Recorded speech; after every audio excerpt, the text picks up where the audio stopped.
lagi di Apa Kabar Amerika. Saya Patsy Widakuswara. Dan saya Supriyono. Dan meskipun Pilpres masih setahun lagi, tapi ini sekarang semakin memanas ya.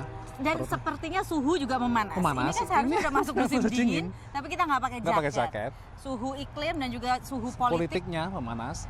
Gara-gara apa ini? Terutama karena retorika salah satu kandidat dari Partai Republik, Donald Trump, yang mungkin pemirsa sudah tahu ya, sudah mendengarkan, membaca dari online ataupun dari televisi, bagaimana dia akhir-akhir ini memunculkan retorika yang memanaskan situasi yang mungkin bisa dipahami bernada rasis, bernada anti-muslim, bernada anti-imigran, memojokkan kaum minoritas. Tapi masalahnya adalah dia semakin populer di kalangan pendukungnya gitu ya. Jadi dari berbagai catatan dukungannya 35% nasional itu kan dibandingkan dengan kandidat Partai Republik yang lain itu masih belasan. Dan ini memang agak fenomena yang agak aneh ya, karena dia memang berperilaku bukan seperti politis pada umumnya ya. Dia berbicara cepat ceplos tanpa basa-basi, yang itu biasanya jarang dilakukan oleh para politisi karir Amerika gitu ya. Yang biasanya hati-hati, jangan sampai salah jangan ucap, sampai menyinggung orang. Ini kayaknya justru sengaja menyinggung orang. Dan ternyata mulai dari kita tahu kan, mulai dari usulannya untuk memantau masjid-masjid di Amerika Serikat, membuat database umat Muslim, dan yang terakhir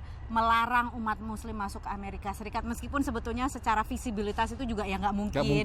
Gimana caranya orang masuk ke Amerika mau dicek kamu Islam atau tidak? Karena tidak ada di KTP. Paspor juga tidak ada. Dan juga banyak yang menyatakan bahwa ini tidak konstitusional karena melanggar nilai-nilai dan prinsip-prinsip konstitusi Amerika Serikat. Kebebasan beragama terutama, semua agama dilindungi di Amerika Serikat. Tapi meskipun demikian, meskipun ini dikecam oleh kanan kiri, baik itu kandidat Demokrat maupun Republik, bahkan Gedung Putih sendiri, ahli konstitusi, semua orang maki-maki. Dan bahkan juga pemimpin luar negeri, termasuk Perdana Menteri Inggris juga memaki-maki gitu ya. Namun pada kenyataannya ada orang yang mendukung hal ini. Ada orang yang merasa bahwa begitu terancamnya mereka, begitu ketakutannya mereka warga Amerika Serikat ini, sehingga langkah-langkah ekstrim seperti ini dirasa diperlukan.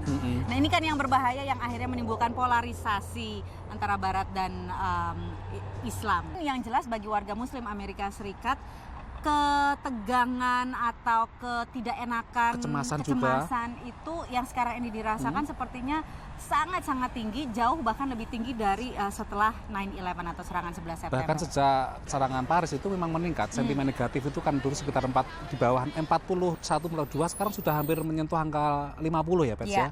Dan juga sudah terjadi sejumlah kasus atau namanya vandalisme, ada sejumlah masjid yang dilempari molotov. Ya, masjid di Philadelphia dilempari bangkai binatang. Jumlah elit Partai Republik bahkan juga sejumlah kandidat kan tidak atau menentang, tidak setuju dengan retorika atau pendapat Donald Trump. Nah, sekarang bingung, pusing karena sebetulnya kalau dipikir-pikir wah ini kandidat agak mengerikan juga ya, agak gila mungkin. Tapi on the other hand, di lain pihak itu pendukungnya banyak. Jadi gimana dong? Suara yang mendukung Donald Trump juga banyak. Namun ada analisa yang mengatakan begini, biasanya di awal-awal musim kampanye pada saat pemilu masih jauh, itu memang biasa retorika yang panas. Kandidat yang ekstrim itu biasa untuk untuk menggalang basisnya massa. Gitu ya. Nanti mendekati pemilu itu akan biasanya lebih tenang, ya lebih sentris, dan mudah-mudahan lebih waras. Tapi ini kan sudah lama, biasanya cuman ya mungkin 2 bulan 3 bulan, tapi ini sudah lama dan banyak orang akhirnya berspekulasi bahwa jangan-jangan nanti memang yang dicalonkan sebagai nominasi Partai Republik ya Donald Trump, tidak ada yang lain. Kalau udah begitu, ada spekulasi yang didukung oleh sejumlah data seperti itu gitu ya.